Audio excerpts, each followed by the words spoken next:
좋은 아침이에요. 좋은 주말 아침인데요. 여러분도 불금 잘 보내시죠? Welcome to a Saturday morning here by the serene and very beautiful Bosphorus Straits. It's a very cloudy day here in Istanbul today. That's why I'm out here. If it's not this perfect weather, you can't see any sun. If it's not this perfect weather, I would not be out here. Let's take a look. A ferry just came alongside, wave breaking on the banks. It's not a river, by the way. A lot of people think this is a river. This is not a river. This is a straits. This is the sea, you know. This is what connects the Mediterranean Sea with the Black Sea, yeah. And if you follow this strait all the way up, you reach Ukraine and Russia. It's the Black Sea all the way up this way to the end. That's Ukraine and Russia. So that's why this is a sea. That's why there's a lot of waves and seagulls and rising and falling tides, green moss, touristy things. So these are everyday from the people here. This is the main form of transport for people coming from the Asia side of Istanbul over there. See so many people coming on the weekend, coming to the Europe side of Istanbul. This is the Europe side of Istanbul, yeah, and this is the Shangri-La right here. Man, this hotel here, I think those rooms there must be super expensive, because I think those rooms there has like the best view of the Bosphorus Straits ever, man. It's a beautiful Bosphorus bridge. Happy people coming over to the Europe side. And in fact, you know, I wouldn't call this like the Europe side of Istanbul. This is the Europe side of Turkey, man. Because in the whole of Turkey, only this little portion here is on the Europe continent. But then, you know, like we find Europe continent and Asian continent, to me is actually is a debatable thing. Because if you look at the map, it's not a continent, it's one whole piece. Europe and Asia is one whole piece. So yeah. like America is a continent now on its own. Australia is a continent now, but how do you call this a continent? How do you call this Europe continent and that Asia continent? I don't know. It's actually one continuous piece. From here, this piece joins all the way up to Ukraine, Russia, and then down this way. So it's one continuous piece. So how do you call that Asia and this Europe? I don't understand. I mean, you can call that Asia and this Europe, yes, but you can't call this a continent. This is not a continent. This whole piece is one continent. So we can only say that's the Asia side of Istanbul or the Asia side of Turkey, and this is the Europe side of Turkey. Oh, the sun looks like it's threatening to peer out from behind the clouds. Very threatening. Very threatening. I know I'm gonna have to say whatever I've said over the past 3 minutes all over again when people start to come. Yeah? It's this thing, you know. I cannot start this live stream without a good introduction. And usually when I do this introduction, nobody's on. And then I end up having to do it again for people who are actually on later on. See, such are the technical difficulties of live stream. Such a serene place. These people are not jogging, by the way, they're trying to catch the ferry. People walking their dogs. Yeah, this old dude, he's not out here for a jog, you know, he's trying to catch that ferry to go down to Kadikoy area.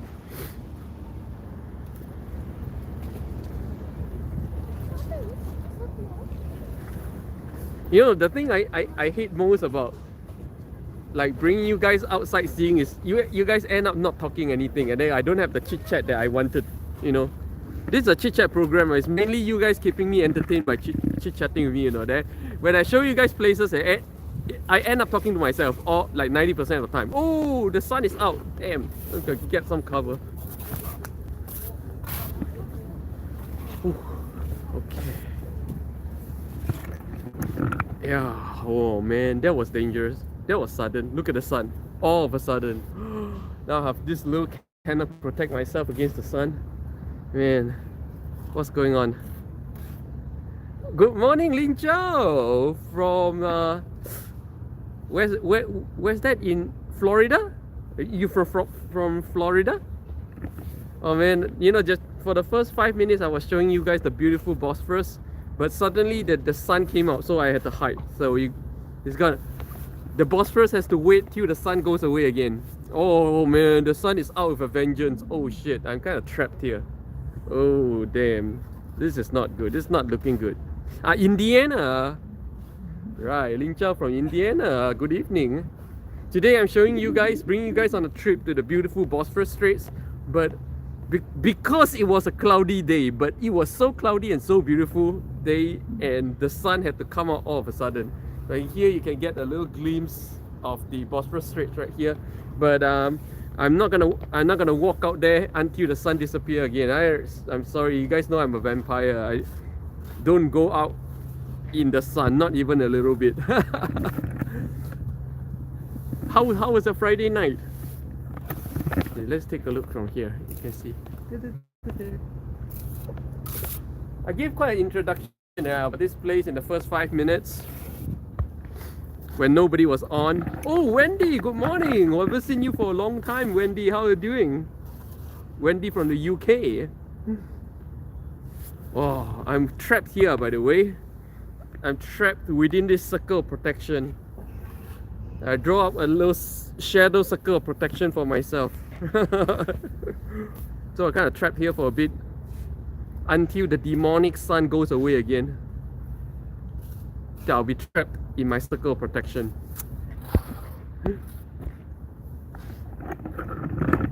Oh, it's supposed to be a very cloudy day. When I came here, like in the first 5 minutes, it was so good. Yeah, if you guys watched the first 5 minutes of the live stream just now, it was so good. Then all of a sudden, boom. And of course, my entire journey, like 10 minutes of walk from my home all the way here, was really good. No sun. And all of a sudden, boom. Wow. So I had to hide in my shadow circle of protection. I drew up a huge circle of protection, boom, against the demonic sun.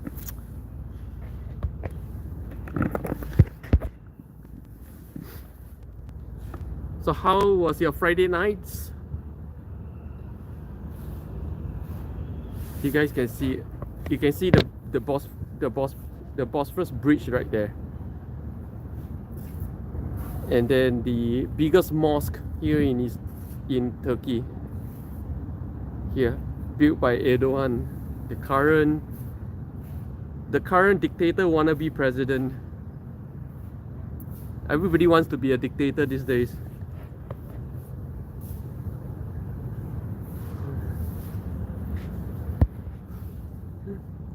Dictatorship's on the rise, man.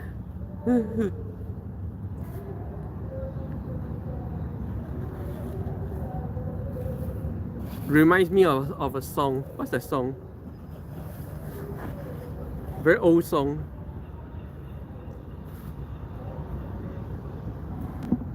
Forgot. Remember the Charlie Chaplin, The Dictator? The forever story of mankind. I cut my fringe again yesterday. Look at that. I really like boom cut across, and look at how jagged it became. Look at that.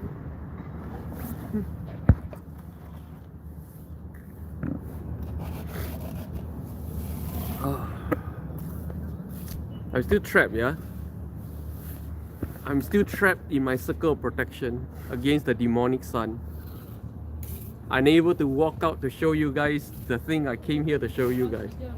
The beautiful Bosphorus Straits.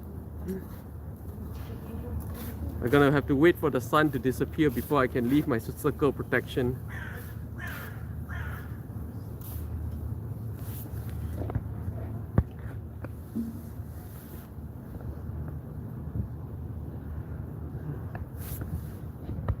And this is the Europe side of Istanbul.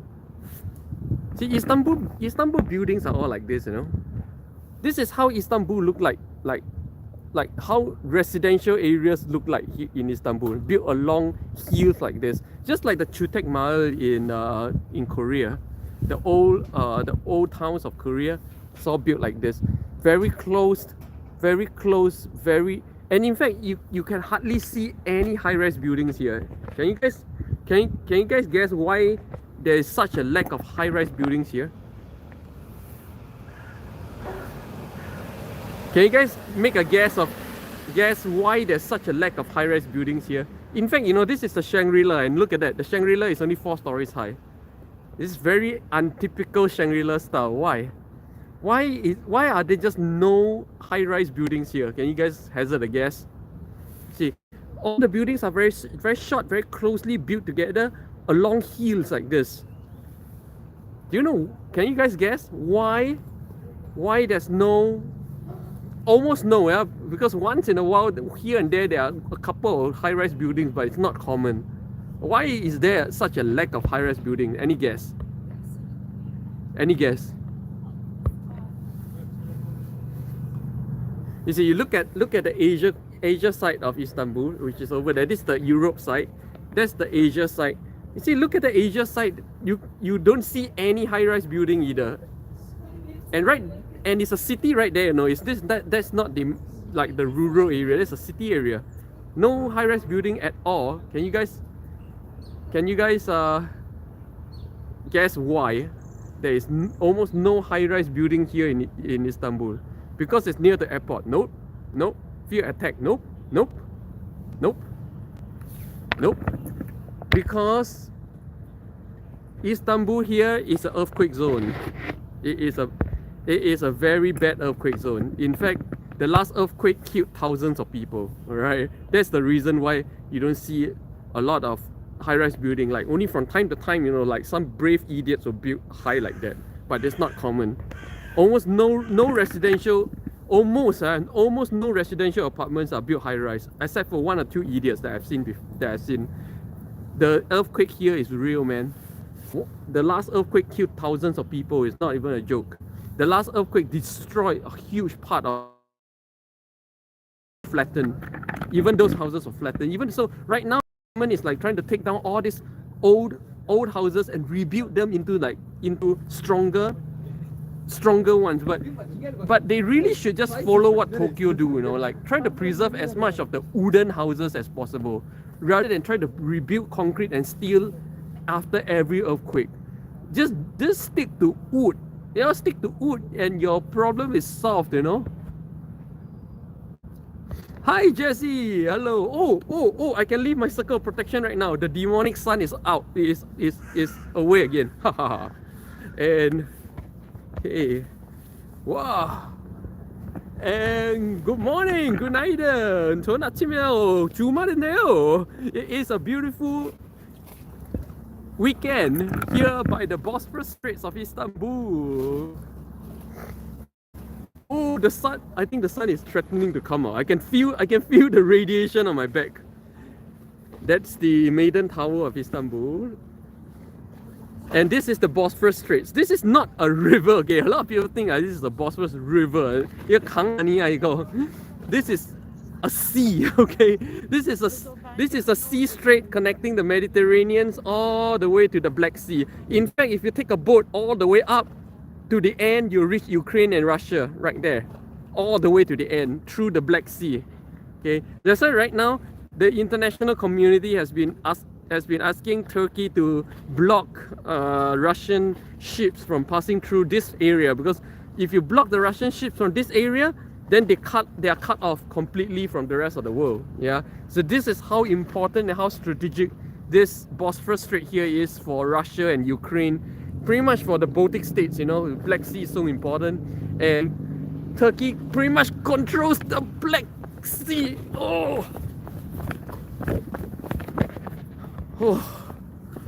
Back into my circle of protection against the demonic sun. Oh man, my shadow circle of protection. Whoa, the sun is very tricky today. You know, like I walked all the way from home for over 10 minutes. There was no sun, all nice and cloudy, and all of a sudden when I just started just start live streaming and this happens. Oh, oh, the sun is very, very tricky today. Man, now it's gone again, but I'm not too sure. I'm not too sure, man. The sun is over there. You can see it, yeah? Threatening the pier from behind the clouds.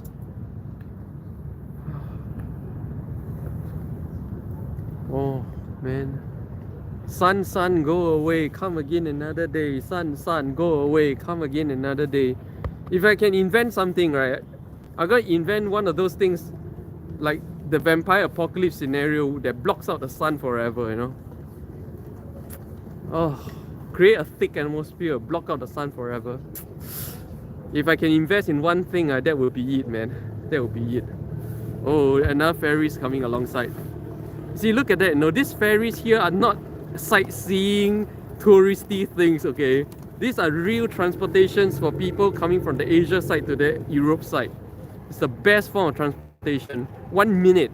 If you take this, it takes only 1 minute to go from the Asia side to the Europe side. But if you are gonna drive, you're gonna have to drive over that bridge over there, the Bosphorus Bridge over there. And then if you drive over the Bosphorus Bridge, let's say you're from here, and you want to reach where I am now, it's at least 2 hours drive, my friend. But if you take this ferry from that point to here, 1 minute. 1 minute versus 2 hours. This is how important these ferries are here. No, these are not touristy sightseeing crap. These are real life, everyday life transportation for the people of Istanbul.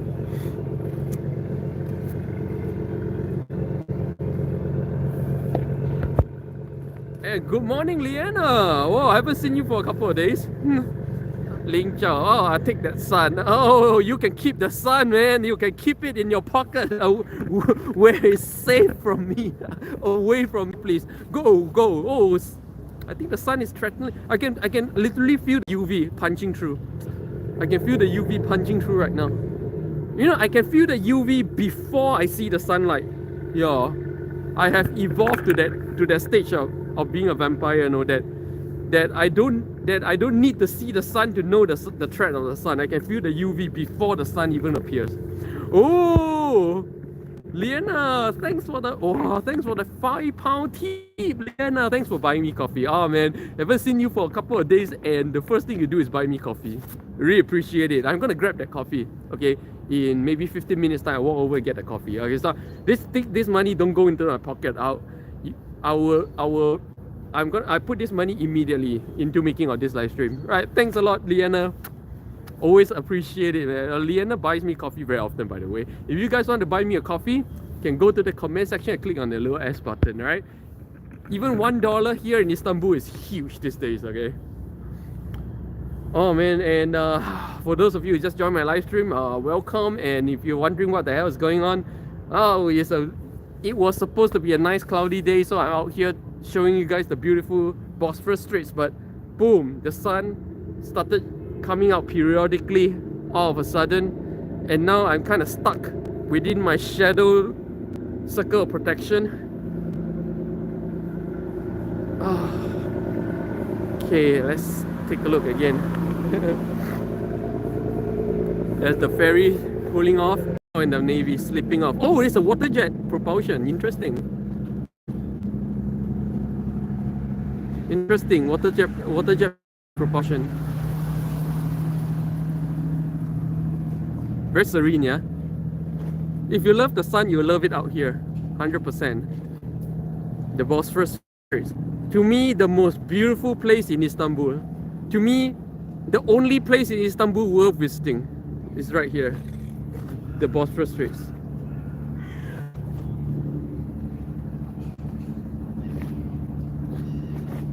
To me, this is... If you come to Istanbul and do nothing and just come here, that's all you need.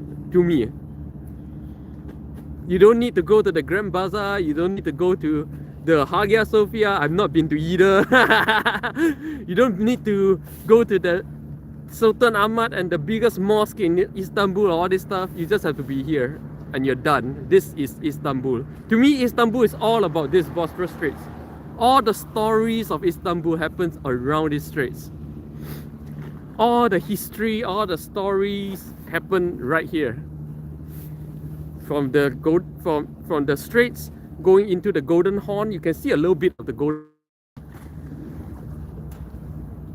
The most beautiful place in Istanbul, and my number one favorite place to be in Istanbul, right here by the Bosphorus Straits.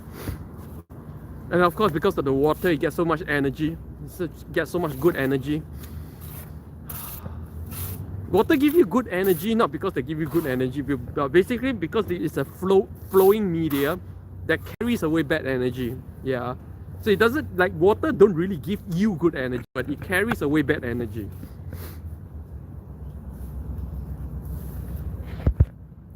Liana, oh, I can hear the birds. Yeah. Oh, this thing is open. Can I go in? Okay, can I go in? That looks like a nice spot, very nice spot to be. Oh, there's even a ship mast here. Ah, so nostalgic, so nostalgic. When I was in military college, we used to have one of this as well, because I was in a Navy military college, and we had one of this as well, but much bigger though. Ours, ship mast. So nostalgic. I don't think I should enter. Doesn't look like some place that I should go into. Oh, see all this bread for birds. I don't know why, but birds has evolved to enjoy eating bread around here. I never understood this. No, why does Istanbul birds eat bread? Or maybe birds around the world eat bread, but bread is not a natural food. You know, bread is never a naturally occurring food in nature. How did these animals evolve to love bread? Cup addiction is real, man. Oh my god, I can feel the sun coming out again. I can feel the UVs punching through. Oh man, I better start heading towards a cafe. Anyways, Liana had bought me coffee. I better make use of the coffee. I can feel the UV even before the sunrise. Ah yeah, you see the sun is out again. Oh my god.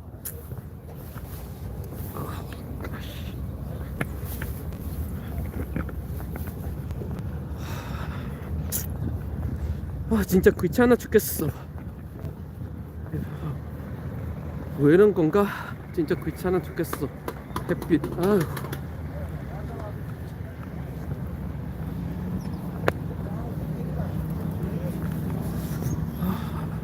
Better escape to my favorite Pablo cafe real quick.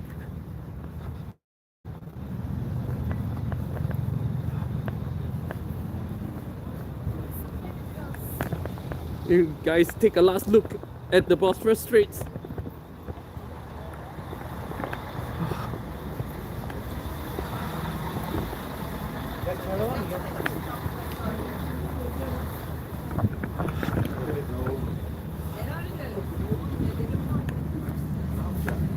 I better go fast.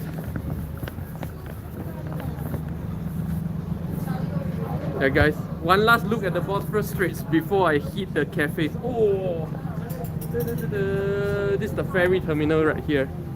A lot of ferry terminals here. Like this whole place are filled with ferry terminals. These are 4 ferries. Oh. Better rush. Better hurry.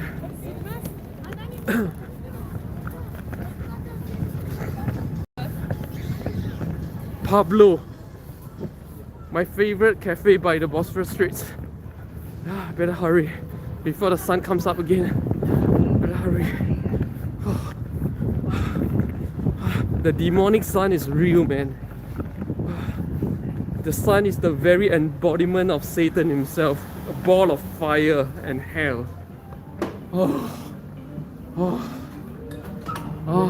Into the safety of the shade. Yeah, why do I say the sun is demonic? When you think of demonic things, you think of Satan, you think of fire and brimstone, right? The sun is an entire ball of fire and brimstone, man. That's demonic right there. Every day in the sky, and you never realize, yeah? Oh. Pablo Cafe. Hello! Always see her. Good, how are you? Nasılsınız? Okay, I'm gonna have my same thing. Double shot Americano. And the big cookie. The big chocolate cookie. With chocolate, alright. Yeah. Let's see how much this comes up to.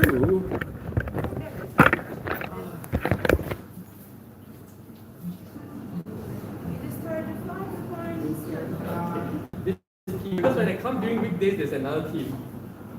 And evenings actually, the other team is coming. Really? Oh. Thank you.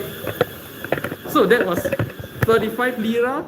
35 lira is what? $2.50 US. So Liana, you pretty much bought me coffee for 2 days, today and tomorrow. Thanks a lot.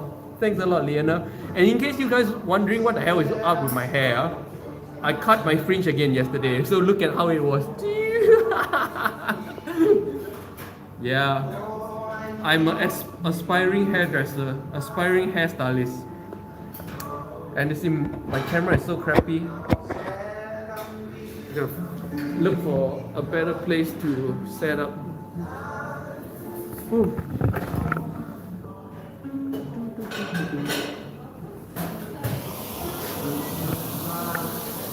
Maybe I should set it up here. Because the nice music gets penalized by YouTube really hard.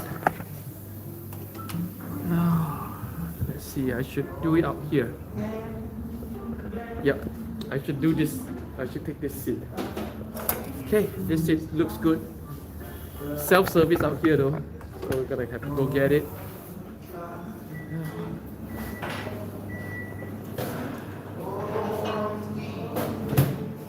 Liana, thanks for the coffee. Thank you.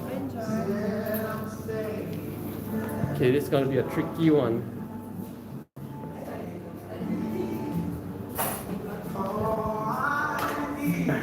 Thank you. Ooh.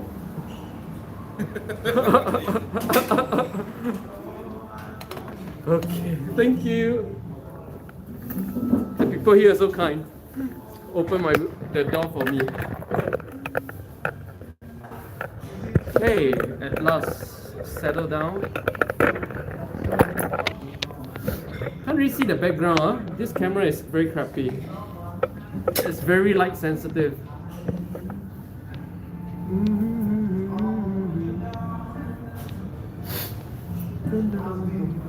Do you guys know that my wife actually hates this hairstyle? My wife really hates my hairstyle.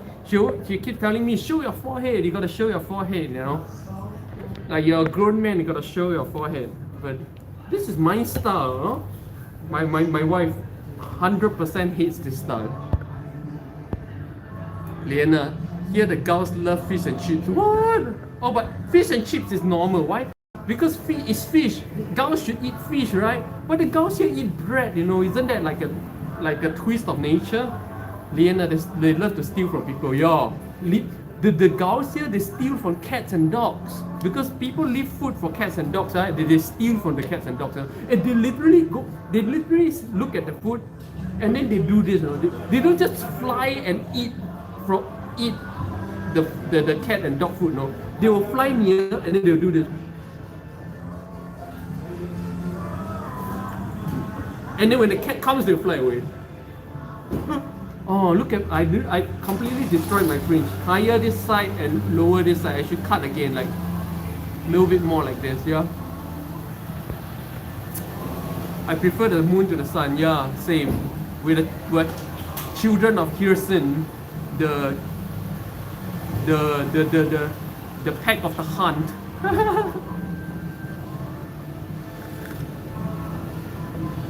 Oh.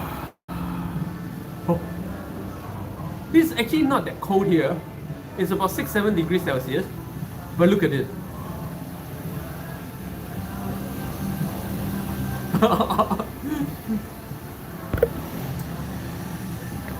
And it's really like, oh, it's my favorite big huge ass cookie. See how big this cookie is, bigger than my face. and I'm holding it very close to my face, and I can't even see my face. No, I'm holding it very close. I'm not like doing this, no. I'm holding it very close, and look at that, how big this is.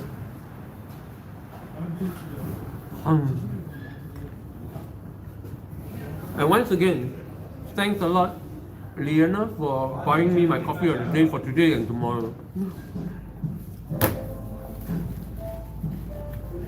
Liana, I'm gonna have one of those cookies one day. You know, have, like this big cookie in London? I'm sure they have.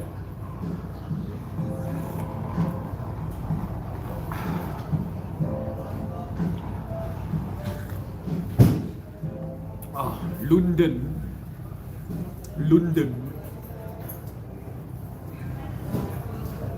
Oh, London is crazy expensive. Like crazy expensive. Like inhumanly expensive.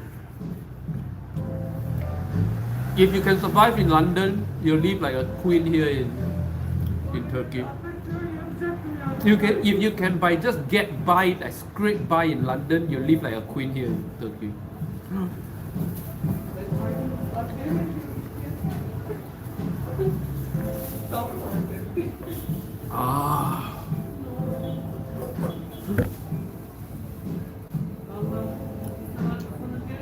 I completely destroyed my fridge.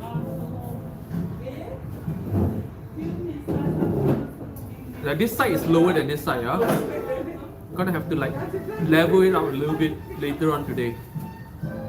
Like this. Huh? Limpeh.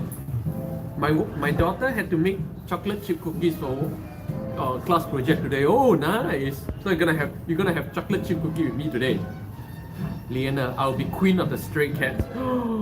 Whoa, you want to be queen of the pack under the pale moonlight, under Hyacinth's gaze, and leading the hunt against the sewer rats.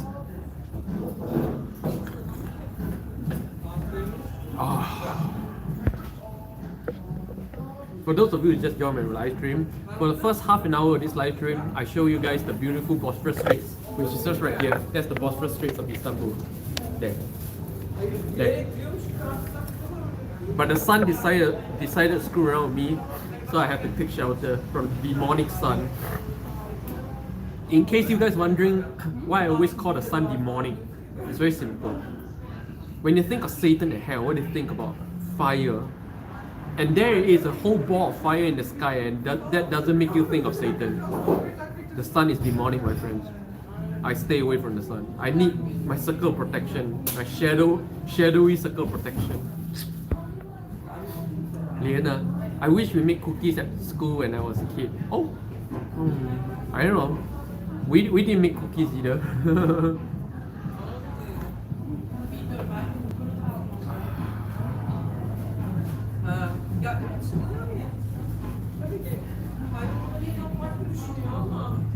You don't do home economics in your O levels?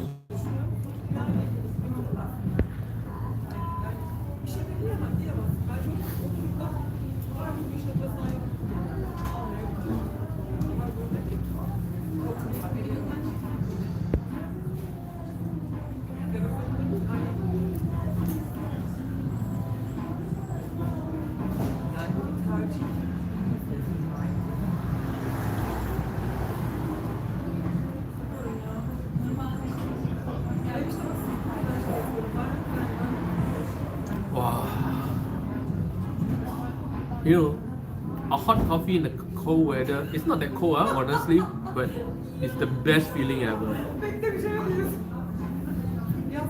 And welcome to my destroyed hair day. Liana, I think maybe I would have enjoyed school more if we did make cookies. Don't judge yourself. You won't enjoy school even if you make cookies, okay? I mean, school, I don't know how a lot of adults my age or middle-aged people like me, they keep deluding themselves into one thing. I hear this crap a lot. This is complete crap, by the way. Oh, how I miss my carefree school days. Your school days were not carefree, my dear.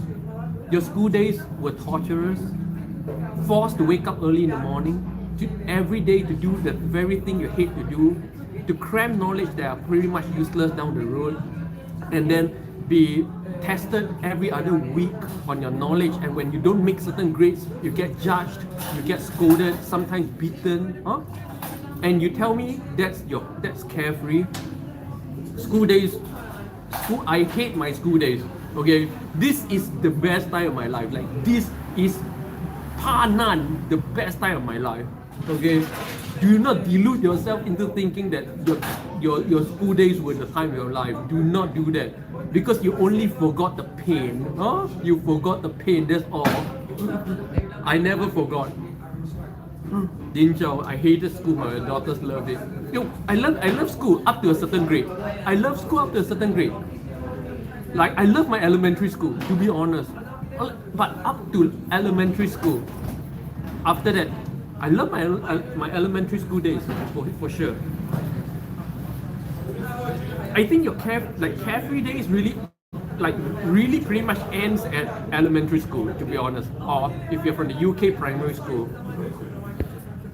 Good morning, Kim Teo. You just missed the first 30 minutes of this live stream where I brought you guys to the Bosphorus Straits. You know, you guys keep saying, no, oh, Limpeh, you don't show us around. And when I do, nobody shows up.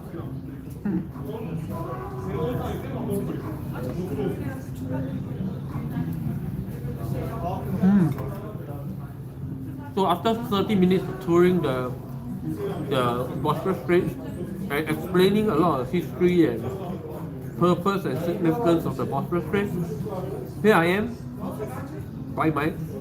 at my favorite cafe by the Bosphorus Straits, the Pablo Cafe.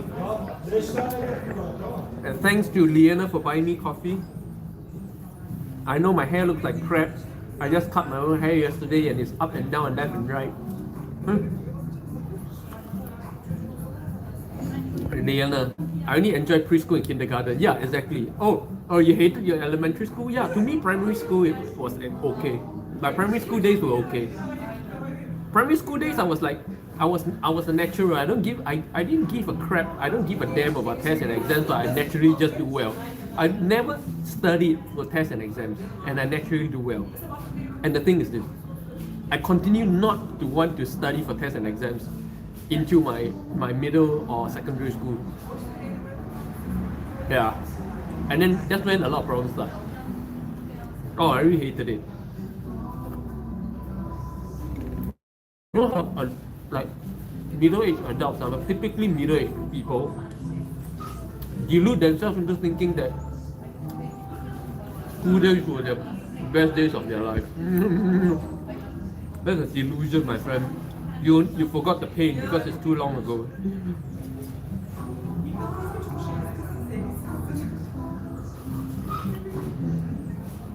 Oh.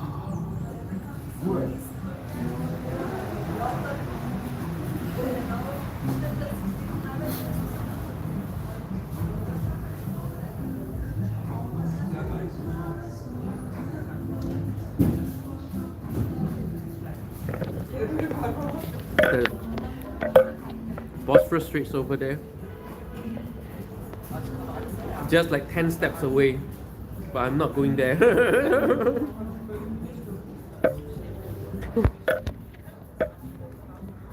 No, I remember hating school the entire time. I enjoyed going to college and uni though. Oh yeah, I did enjoy college, to be honest. I enjoyed college because I didn't give a damn about graduating or not, honestly. Then I knew my path. So I didn't give a damn about results and stuff like that. Geç kalkmak lazım. Geç kalkmak lazım. 6 hocam var. Takip edip kalkmam gerekiyor. 4 oldu. İyi oldu.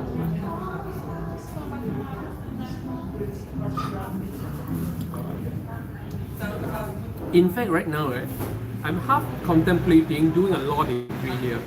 There's a law school here. And this law school here is one of the very few law schools in Turkey that do their lessons in English. Maybe I should become a lawyer as well. You know, I've been toying with this idea, no? that in one lifetime I want to be everything, yeah. And at some point I'm going to try to be a lawyer and a doctor. But sure as hell I'm not going to practice. I just want the title for bragging rights, you know. Just take the bar, pass, and then I'm a lawyer, but I don't care to do anything as a lawyer. And then I will do another 4 years in medical school just to become a doctor in whatever field, and then people have to call me Dr. Limpeh. But I won't practice. They might be saying, no, wow, you're being so selfish, you know, taking up the space of people who actually really want to do the trade, yeah. Yeah, I'm selfish. I live only one life. And this one lifetime, I want to make sure it's fun. I want to make sure it's fulfilling for myself. I'm not responsible for other people, I'm sorry.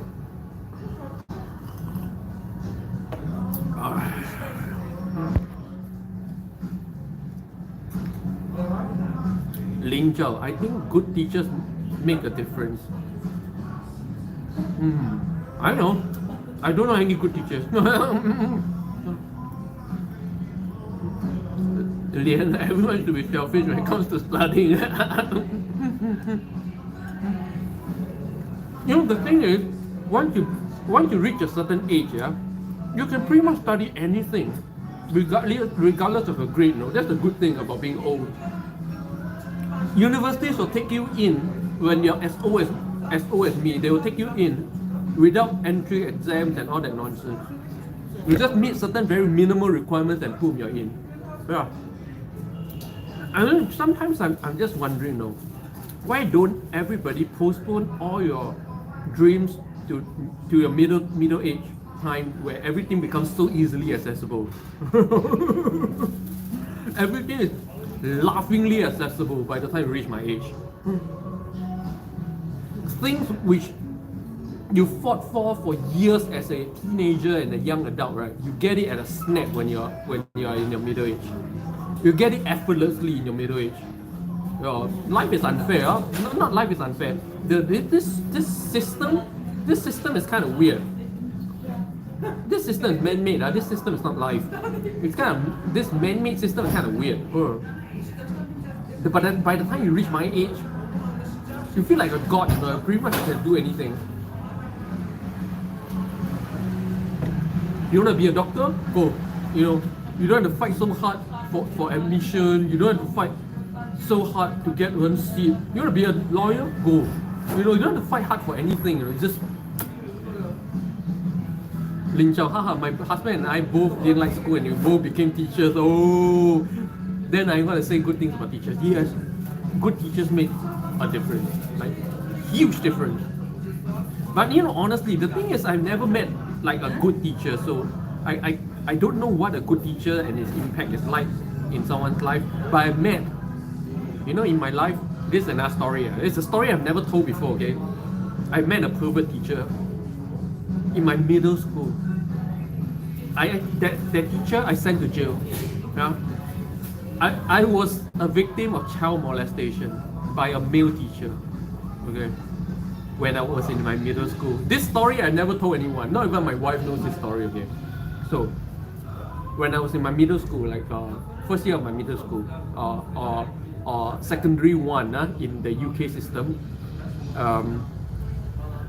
So first year of my middle school, what was that? 11th grade. There was a teacher. He was a math teacher. And I joined the Boy Scouts. Yeah, I was a Boy Scout. And he was like the leader of the Boy Scout. And you know what? This leader of the Boy Scout always tells me to, like on weekends, tells me to go to his home to help him out with some certain thing. And back in those days, when you're a scout, you just follow orders, you know, like you respect and follow the orders of your leaders. So I go. First few times was okay. First few times it was normal. Help him move a bit of stuff here and there, and then we're done. And then it started getting abnormal. He started asking me to sit down and getting me drinks. And then he started to touch me here and there. And then I realized that it's getting very abnormal. Yeah. And then it comes to a point of time where he was touching me where he should not be touching. That's when I went to the principal and I told on him. They called the cops and he got arrested. Yeah. And I think he was serving time because he was removed from school immediately. A male teacher, okay? A male philosopher. So I have like I know what a bad teacher is like, you know. That's a bad teacher. Leonard, I feel there's a stigma with people going back to study when they are older, but I think going back and learning when they're older is actually better. Yeah, exactly. I think in your 40s is the best time to go to college. Yeah, because you don't have to fight for admission. I mean, I can go to Cambridge or I can go to Harvard if I want to like tomorrow if I want to. It's that easy when you're my age, you know. But when you're young, how hard you have to fight just to go to Oxford? How hard you have to fight just to go to Harvard or MIT? You know? But once you reach my age, boom, boom, boom. And you know, this social system is so exploitable, you know, because it only takes like what? It takes only 4 years to become anything you want to become. 4 years is an incredibly short time to claim that you are a professional anything, okay? But it takes only what? 3 years, 4 years to become a lawyer. 3 years, 4 years to become some kind of low class doctor, yeah? Yeah, so it's very exploitable, you know. And 3 years, 4 years is actually a very short time, no? Within 10 years, I could become a lawyer and a doctor if I wanted to, no? And 10 years is a very short time. No. I think the education system is very exploitable. Kim Teo, were you traumatized by the incident? No, not really. I told on him. He got prison. I felt like I felt powerful. I felt nobody can mess around me.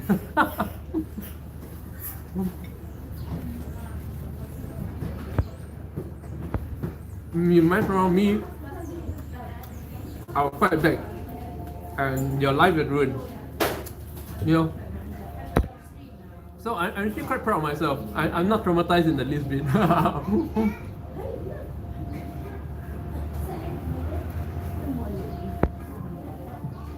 Eliana, I think everyone should just say screw it and do what they want. I don't know why people are not doing it. Okay, I don't know why people are not doing it. I don't know why people are not doing what they want. I don't know why. What's holding them back? I can never understand. But I think, you know, the real problem is this. Most people don't know what they want. At least in Korea, yeah, I talk to a lot of people, and most people don't know what they want. And I realize that it's a very widespread social phenomenon where a lot of kids and young adults grow up not knowing what they want. I think that's the real problem. The problem is not lacking the courage to do what you want, but that people don't know what they want. That's the problem. But then, in the end of the day, people, yeah, Lin Chao said, I think what people want changes. But the thing is this, it looks like it's changing, but it's not. You think what you want and your priorities change through your life, yes?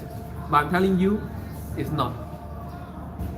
In the end of the day, all these changes are only surface phenomena of the real thing inside. What's the real thing? The real thing is human beings, within your very energy and within your very spirit, you hate any form of boundaries. This is why whenever a person realizes the boundaries of his life, he wants to break out and become a big person. He wants to become a king. And even though one day he becomes a king, he's satisfied as a king for one day, then he starts to realize the boundaries of his influence and he wants to be an emperor. He break out, he becomes the emperor. Now he realizes the boundary of his mortality, and now he wants to become immortal. You see, it looks like the priority is changing. The priority is to become a king, to become emperor, to become immortal. But the underlying thing is exactly the same. The underlying thing is just human beings are created and designed to break boundaries. Once you detect a boundary or a limit in your life, you start to feel frustrated about everything. This is why everybody live apparently very good life, but they look frustrated. Yes, your life compared to maybe 100 years ago is supposedly a massive improvement. Yes, you supposedly right now you live a better life than kings in the past. Yes, but I would say through my own observation, yeah, people are more frustrated than before. Yeah, at least even compared with 40 years ago, people look more frustrated, more limited than before. Why? Because of the limits. When you start to touch your limits and your boundaries, you become frustrated. This is the underlying reason behind everything that you think is changing with the way you're thinking. Actually, the way you think never changed. You have only one way of thinking, which is to break boundaries. And whenever you touch a boundary, you cook up 10,000 different reasons for wanting to change your behavior. When the only reason is really just you see a boundary and you don't like it. That's all. Mr. Tokyo Kyomi, I want a peace in mind. You will never have peace in mind. Human beings are not designed to have peace in mind until you break the ultimate boundary. This is why in the end of the day, the ultimate pursuit of all human beings is enlightenment. This is the only path. This is the only destination that you will arrive at. I'm sorry, like when I was like 15 years ago in China, when in China everybody was getting very, very rich, okay, there was a huge phenomenon in China where all the rich bosses start going into retreat in the monasteries. Why?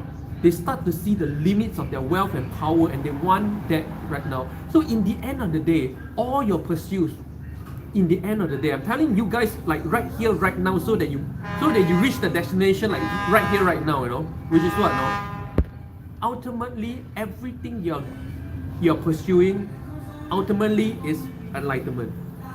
Whatever stage of whatever you're pursuing right now, whatever you think is important to you right now, ultimately your ultimate goal is enlightenment. Even though you say, but no, my goal is just to get a good degree and become a doctor.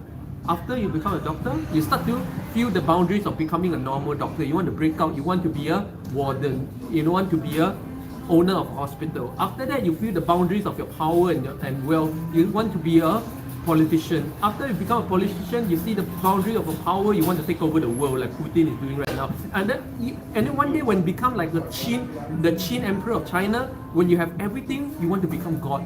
What's all this? In the end, the pursuit is enlightenment.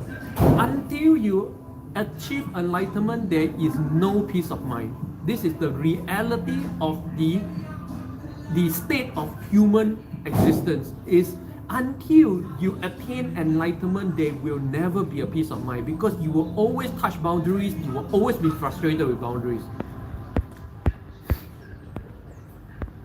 Liana, I want to show techniques to people in different art medias get paid for it. Lin Chao, good insight. Wendy, university as an adult is good to learn things and for your esteem, but I don't know if it will help you get a good job, as you will most likely start at the bottom of a new career. Wendy, this is the thing. I don't know why anyone in this modern world ever needs a job. The concept of a job is so outdated that I'm aghast. Like when I was young, jobs are valid. Without the internet, in today's society, there is no real reason anyone needs a job. In fact, the whole framework of the world right now has been built up to encourage and to make possible the what we call a gig lifestyle, where everybody through the internet and through modern technology could sell your own capabilities and abilities and live off it. Anyone can. I don't know why anyone needs a job these days. To me, education is just for knowledge and fun. To me, in my world, education has never been equated with jobs. Not in my world. I've never had a job before. I've never submitted a resume in my life. Hi, Albert from Hong Kong. Hello, Mr. Tokokyomi. Yes, I agree, Limpeh. People feel more frustrated now, although the living conditions are much better. Often finding troubles are the boundaries of oneself. Yep. Kim Teo, enlightenment means no boundaries. Yeah. When you're fully enlightened, you're Buddha. Okay? This is what Buddha is, an enlightened person. When you're fully enlightened, there will be no more boundaries. Your experience of life has no boundaries. In fact, your energy and your power has no boundaries. In fact, you start to manifest miracles just like that. You want diamonds in your hand, you get diamonds in your hand. You can manipulate the very nature of matter because you understood. Whatever you understand, you can manipulate. That's how mankind progress, you know. They understand how radio wave works, and then boom, you get everything. You understand how electricity can be conducted, boom, you get everything. And similarly, once you understand the nature of spiritual particles, okay, and which is pretty much basically the Higgs boson and all this, the particles of what results in matter. Once you understood this, you can do miraculous things. Yeah. And Buddha. That's why Buddha, Jesus, all these enlightened people, they can manifest very amazing things, miracles. They can turn water to wine, no problem. Yeah. Because the difference between water and wine is just a few tweaks of the atoms. That's all. It's very simple. And then you get. I've even seen enlightened monks fly. Yes, human can fly, and I've seen it. Okay.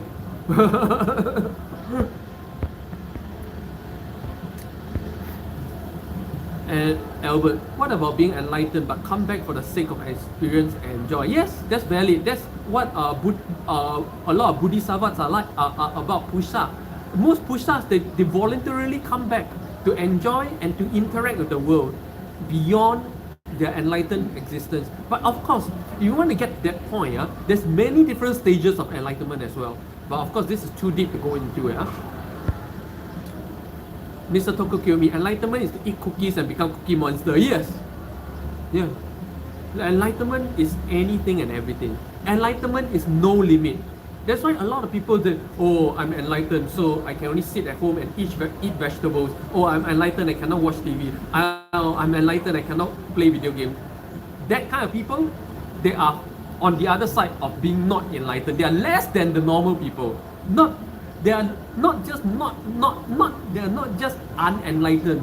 They are less than normal people because they put boundaries everywhere. True enlightenment is no boundary, no spiritual boundary, no energetic boundary, and no spiritual boundary. It's a state of complete freedom of experience, and a state which from time to time, I've experienced myself. From time to time, I'm not there, but from time to time, I get glimpses into that state, and it's amazing, where no more man-made ideas and no more man-made reality exists for you anymore. There is simply no boundaries. In every level of experience, there's simply no boundaries.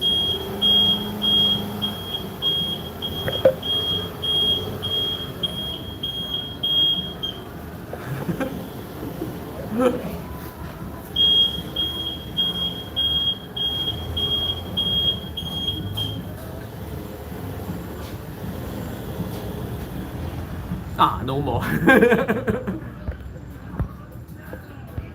Liana, well, here you can get a placement while studying. So essentially, you're already starting the job before you're qualified. Oh. Liana, also many people study and then go teach abroad. So enrolling in university later in life doesn't mean you won't get a job. Yeah, exactly. Yeah. You know, like it only takes me like 3 years in this law school here to become a lawyer if I want to. And easily I can become a lawyer if I want to. And 3 years is so short a time, you know. I don't know how anyone become a professional anything in 3 years or 4 years. I don't understand how this works. To me, right, you don't become a professional anything if you do not have at least 20 years in whatever you are doing. Which is why I keep saying, though, unless you have 20 years in the world of investment like I do, and you've been through at least 2 full market cycles, you're not a professional trader. Experience is so important. So important. Experience is everything. Knowledge, you know. People overrate knowledge, you know, in this age and time. Knowledge is way overrated. Experience is king. Was and always will be. Is and always will be, you know.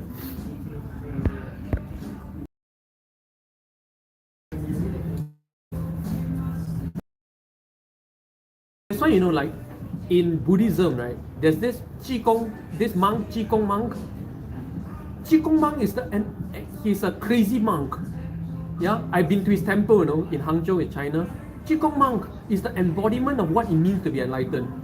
You have no more boundaries, you have no more limits. So to other people, you look like a lunatic, to be honest. And a lot of Hindu yogis, right? Like the very deep Baba yogis, right? They all look like crazy men. They don't even wear clothes. Yeah, they don't wear clothes. They run about happy and shouting and singing and they don't care. That's enlightenment, my friends. No, really no boundaries. If you go to India, you can still see this kind of Baba where they don't wear any clothes, you know, and they are just running around and happy and cheering and just walking down the street. People give them food for free and they never worry about anything, you know. That is what enlightenment looks like, okay?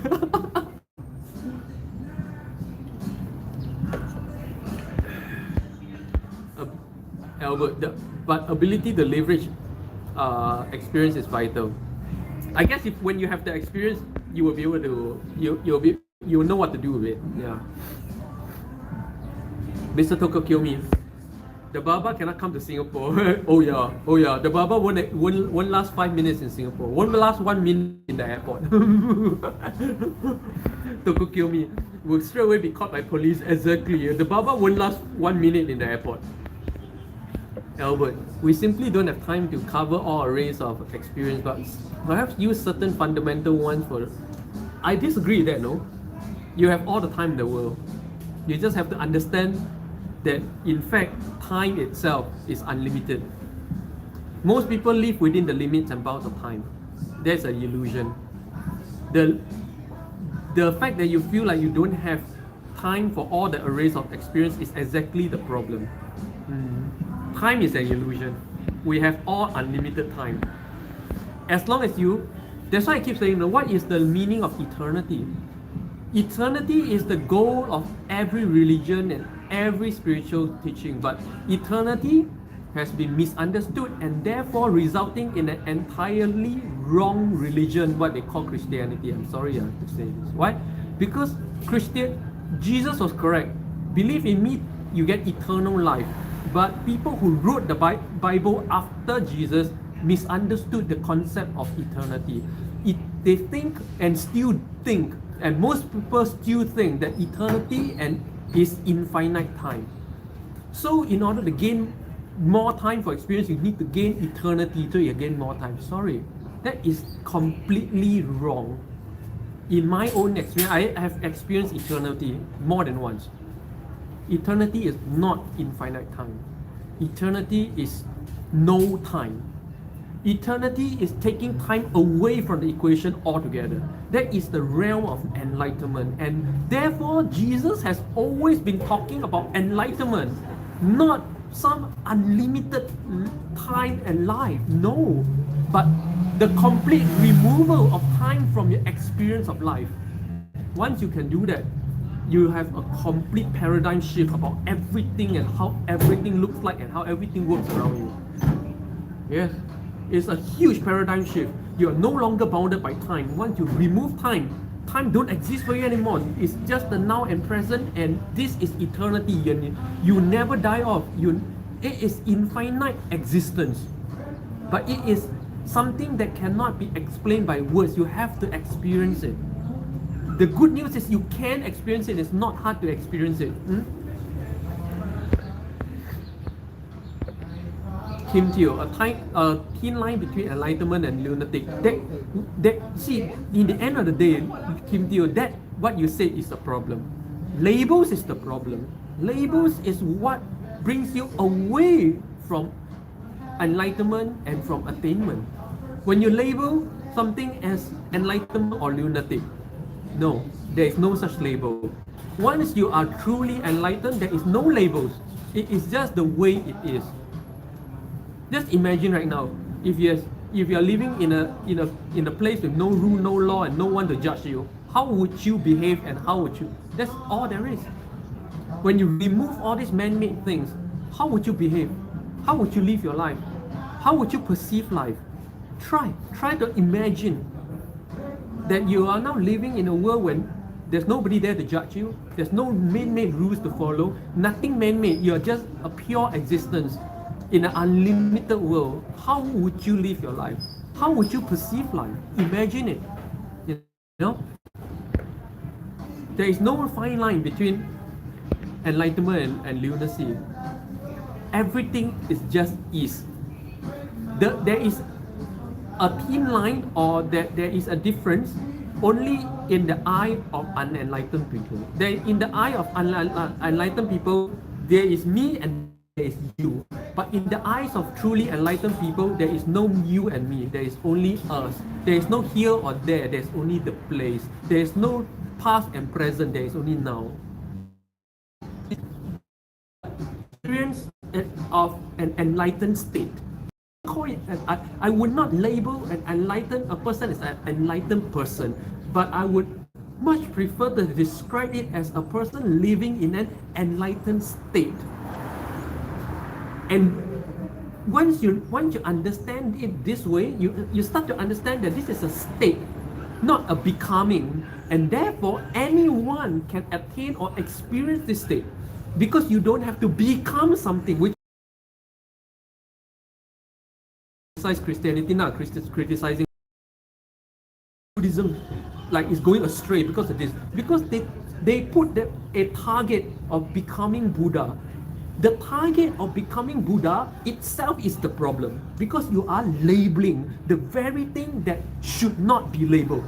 In fact, in the early Abrahamic understanding of Yahweh God, if you read the Old Testament, it is very close to the reality of God and enlightenment, which is a state that you cannot pronounce His name. You cannot talk the name of God because it should not be pronounced, it cannot be pronounced, it cannot be labeled. But once you reach the New Testament, everything becomes labeled. This is how far the spiritual teachers have drifted from the truth, the early truth. The early days, they got it, man. They really got it in the Old Testament and the Torah. They really got very close to the core of what it is to be what is enlightened state, what is Buddha, what is God, you know. But they slowly lost it in the New Testament, such that when you go into the New Testament, it starts to look like everybody's talking a fairy tale story, you know. So that's why I keep saying spirituality is not a fairy tale story. In fact, it is the complete opposite. That spirituality is the hard science of reality. That is why in Buddhism, in Chinese Buddhism, there is one saying in Chinese Buddhism that sums up this whole thing. This one saying in Chinese Buddhism, if you understood, you understand all of spirituality and all of religion and all of the truth and core of spirituality. The saying is this: 先看山是山，再看山不是山，再看山是山. Meaning, I translate in English. First you see the mountain, then you realize you're not seeing the mountain, then you see the mountain. What does this saying mean? This saying hits at the core of why I always say spirituality is the hard science of reality. What this saying means is this, no? You're looking at a mountain. You think you're looking at a mountain, but you're really not. You're just looking at the image in your head. This is a mountain. But when I ask you at a mountain, if I ask you, that's why a lot of people, when you look at something, you can't draw it, right? Because you're not looking at it. You only have an impression in your head that, okay, this is a mountain, but you're not even looking at it. Then you realize that all this while you were not looking at the mountain itself. You were only looking at an image and an idea in your head. Because of this realization, you start to remove the idea and you start to see the real thing, what it is. And this is the core of Buddhism. And what, if you want to sum this up, it means you're looking, Buddhism is the art of looking at things as it is, which is what? Which is the hard science of reality. You guys understand right now?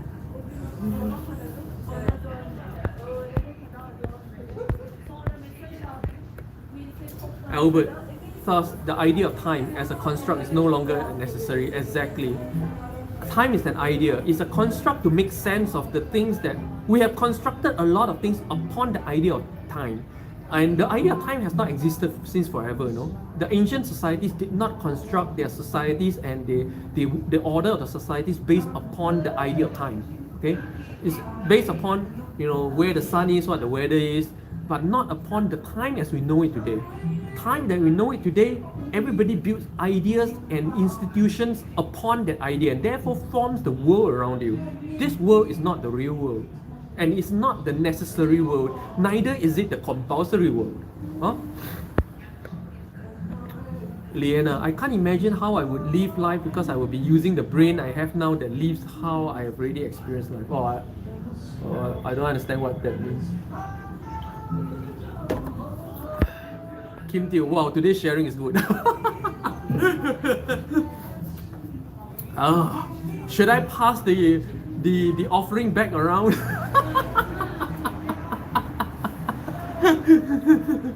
Let's pray.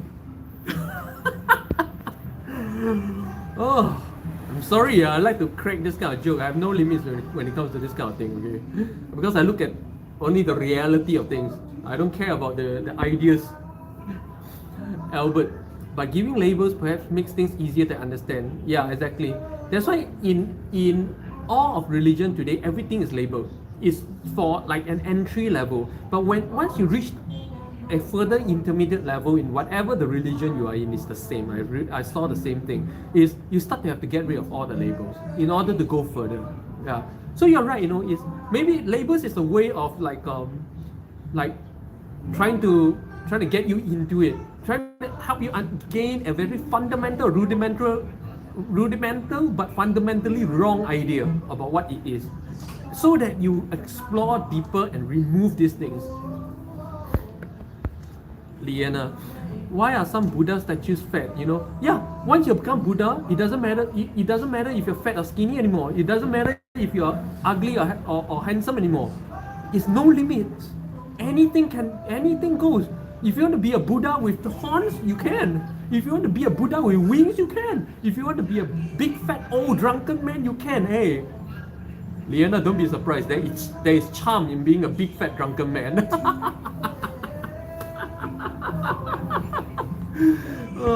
Oh, Albert, thank you. Wow, today a lot of people buy me coffee today. Bring back. Thanks a lot, Albert from Hong Kong. Thanks a lot. I really appreciate it. Tokokyomi, Liana, that is Mila. No, it's not Mila Pusa. Okay, this a lot of people's misunderstanding. The big fat guy is not Mila Pusa. I don't want to go into it. Mila Pusa has no form. Mila Pusa is the Buddha that is yet to be. So how is a Buddha that is yet to be the future Buddha, meaning the future energy that will govern the order of the world, have the form of a medieval man, fat medieval old man? Okay, it's not Mila Pusa. I'm sorry. It's a common misunderstanding in the world of Buddhism. Liana, and Mila is not Buddha. Mila is a Pusa. Who they call Mila today is a completely wrong idea. Okay, not just the form is wrong, but even the address is wrong. It's Mila Pusa, not Mila Fo. No, it's Mila Pusa. No, Mila Pusa means it's not Buddha. No, it's Bodhisattva. You know, meaning right, she's not even Buddha. No, so in that form that they're talking about, it's not even a Buddha. It's a Bodhisattva. It's completely different. You can be a Bodhisattva, you know? Liana, I always confused by the different Buddhas. I like the fat Buddha a lot. Yeah, I think the fat form, okay, has its purpose in spreading positive energy. And to me, that's all it needs to do. You don't have to label it. Don't give it a name. It's not even the Buddha. Don't give it a name. Just like the form, receive the energy from the form. Just, you know, these Buddha forms in Buddhism is exactly like the what do you call it's exactly like the linga forms in yoga and Hinduism. You create a linga to receive the energy. It doesn't matter what you call the linga. It doesn't even matter how the linga looks like. But the purpose of the linga in Hinduism is only for you to receive the energy of the linga, and it is exactly the same as in Buddhism. In Buddhism, the form of the Buddha or the Bodhisattva or whatever is not, the point is not in the name. The point is to receive the energy from the form. In the end of the day, right, these forms has no names. Yeah. And understand that Buddhism has its roots in Hinduism. It's all one same system. Mr. Tokyo Kyomi, oh yes. Oh yes, what? Liana, yes, I always smile at those ones. Yes, they have different forms. Yeah. It's like linga. There's many linga forms, yeah, in Hinduism. So you can even understand Buddha forms as lingas. Buddha forms are just more elaborate lingas. The Buddha forms are just well-carved lingas, if you want to look at it this way. And in the end of the day, the rule of all lingas is the same, which is to give energy.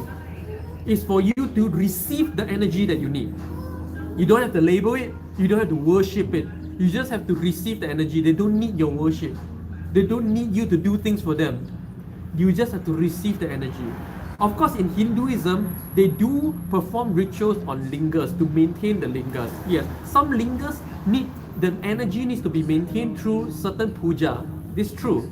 And therefore, I would, by extension, expect that some Buddha forms require certain rituals to maintain their form as well. That is valid.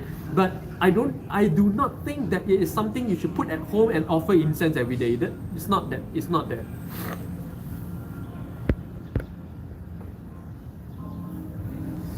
Wow, today I'm sharing some really deep things. Are you guys understanding what the hell I'm talking about? Huh? You guys understand what I'm talking about? Well, past more than half an hour, been ranting on and on about all this kind of thing. Now that I think back, it sounds rather deep, you know. You guys understand what I'm talking about? Wow. Kim Teo, understand. Whoa. Mr. Tokyo Kyomi is interesting. Whoa. Liana, yeah, I'm not religious. I just think, so cute, makes me smile. Exactly. That's all it needs to do. That's all that Buddha form or the Buddha linga needs to do to give you the good energy. That's all. That's all.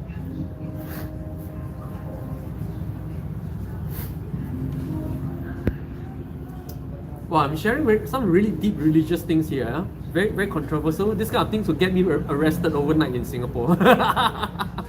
Yeah, you can get arrested overnight in Singapore for talking stuff like that. You know, you guys know that. If you say anything that is religious controversial or racial controversial, you can get arrested right away in Singapore. That's why I keep saying I won't last one day in Singapore, and I've proven it. I didn't last one day in Singapore.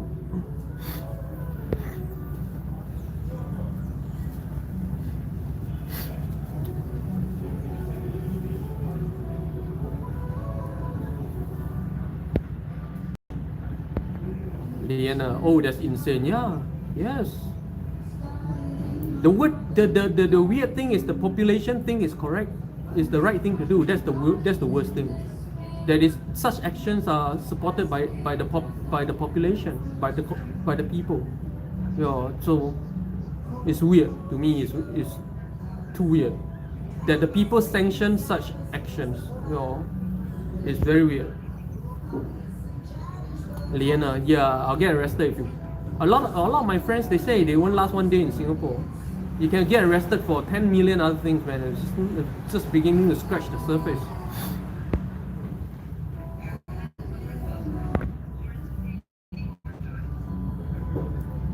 I gotta say, no, I've lived in so many countries in the world, right? Singapore has to be the strictest place I've ever lived in, stricter than China. Oh. Yeah, Singapore is actually politically and religiously stricter than China, in my experience. I experienced an enormous amount of freedom in China. Oh, that I don't experience in Singapore. Oh. Singapore is the strictest country I've ever lived in. I can't talk about North Korea. I've only been to North Korea for one day, so I never lived there, so I can't compare.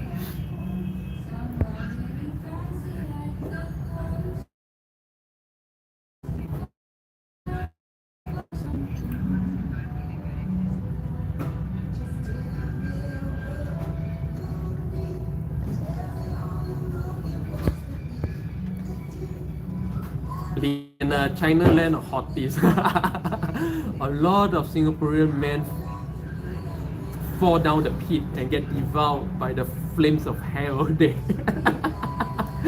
fall to the pits in China. A lot of Singaporean men they fall in the land of hotties. A lot. I know a lot, even my own friends. I know some of my own friends throwing hundreds of thousands of dollars that they should use towards their own family into the pockets of these hotties in China. I know some of my friends do that. And then they go back home poor to their family. Mr. Tokokyomi, China hotties are deadly. Yeah, I witnessed this. I witnessed at least 3 of my friends who fall very hard because of that. Who fell very hard. I can't say fall, fell very hard. They lose their businesses, they lost their families because of that. Do not underestimate the charm of the succubus. Lilith will take your life and your soul. Lin Chao, free speech is so important for the exchange of ideas. Well, in some countries and some places, in some cultures, the exchange of idea itself is not an idea that is promoted. That people do not want an exchange of ideas in some places. Not every people in every culture wants that same exchange of ideas. Some cultures just discourage the exchange of ideas completely. No. That if you raise different ideas to the social norm, you become ostracized very badly in some cultures I've seen. Liana, I think if I go to China, I fall in love as soon as I get off the plane. Make sure you have a lot of money. Mr. Tokokyomi, the lesson for men is to fall for the correct woman. It's not true. Yeah, like I was saying, the lesson for men is that's when you for a woman. Once you reach that state, every woman will be correct. Need for a woman, no woman will be correct. Hard to understand, huh? But once you reach a certain age, you start to understand this. It's like, if you still need a car, that's the worst time to buy a car. The best time to buy a car is when you don't need a car. That means, I think this principle, by extension, it extends to everything in your life. No? Do not in for anything, but make sure you do things or possess things not out of neediness, but of appreciation. And you can only have true appreciation when you have no neediness. You cannot appreciate a woman if you are needing for a woman. You cannot truly appreciate a car if you're needing a car to make you look good. You cannot appreciate true beauty when you have need in your heart.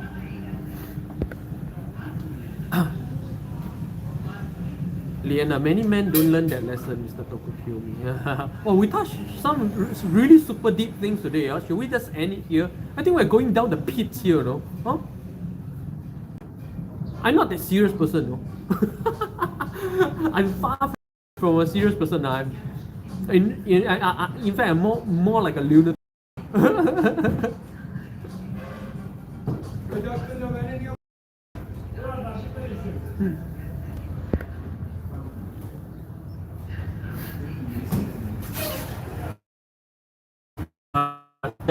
Weekend, so I'm not rushing for time today.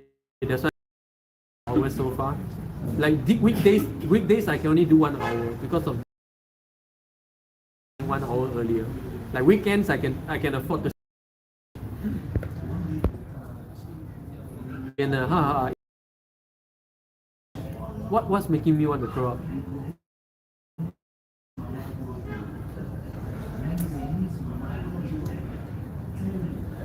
So in case you guys missed the highlight of the day, the Bosphorus Straits, do rewatch the first 30 minutes of this live stream again. Learn some history and learn something about the Bosphorus Straits. Oh, you guys can see my white hair. It's all showing up. All white. Looks so sexy. The white mane lion. Getting deeper and deeper. Like I always say, there is there is a point beyond which I keep saying that mankind is not ready to know yet. Yeah, I don't want to reach that point, but the way we're going deeper and deeper, right? We're heading to the. There's just some things that like I keep saying people are not ready to know. The thing is, you can live in ignorance of that and you live a perfectly good life. See, that's the thing. What's the point? What's the point? No point. In the end of the day, right? The important thing is not getting more and more anything, you know. The important see, I destroyed my hair. I need to cut this. The important thing is your experience of life. Everything is about your experience of life. Being enlightened is about your experience of life. Being enlightened is about having unlimited experience of life. That's all, you know. Liana, too deep conversation. Yeah, too deep. We're going too deep. We're going all the way down the deep end. And I just realized I need to cut a little bit more here, like this.